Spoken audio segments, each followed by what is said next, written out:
Hello and welcome to the video.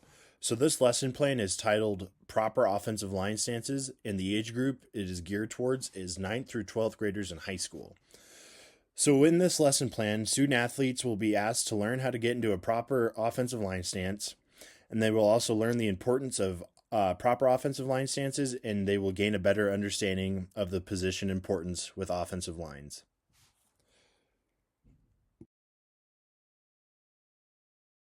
The offensive line is the most important position group in football, and it is the backbone of every football team. Without a great offensive line, you're not going to be able to move the football on offense.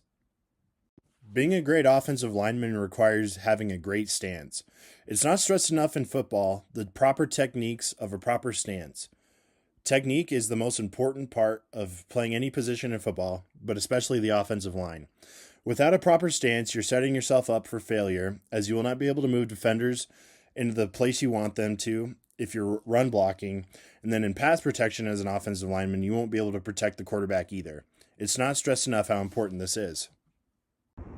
Alright, so I'm going to be getting my feet set as if I was in a left offensive guard position. First off, I'm going to get my feet about shoulder width apart, and then with my left foot, I'm going to take it back just a little bit, and then I'm going to put my foot at a slight degree. It's about 45 degrees. This is because you don't want to get too wide or else you're going to be knocked off center a lot.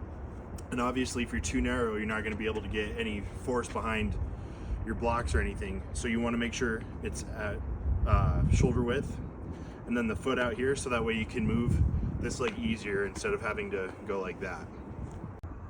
Okay, so now we're going to sit into the stance. So I'm going to recreate what I just did with the shoulder width with the feet. Then I'm going to sit down as if I'm in a chair.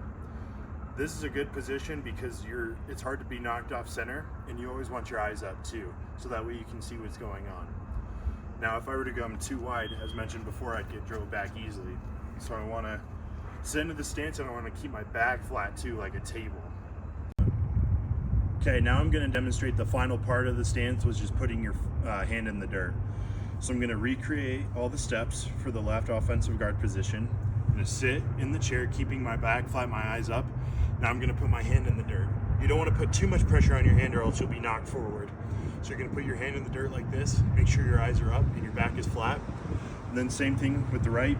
Like if you're playing a position on the right side of the offensive line, you're going to want to put your right hand in the dirt. Unless if you're a tackle, sometimes you can keep your hands up like this. And then if you're a center, you're just going to have your hand on the ball ready to snap.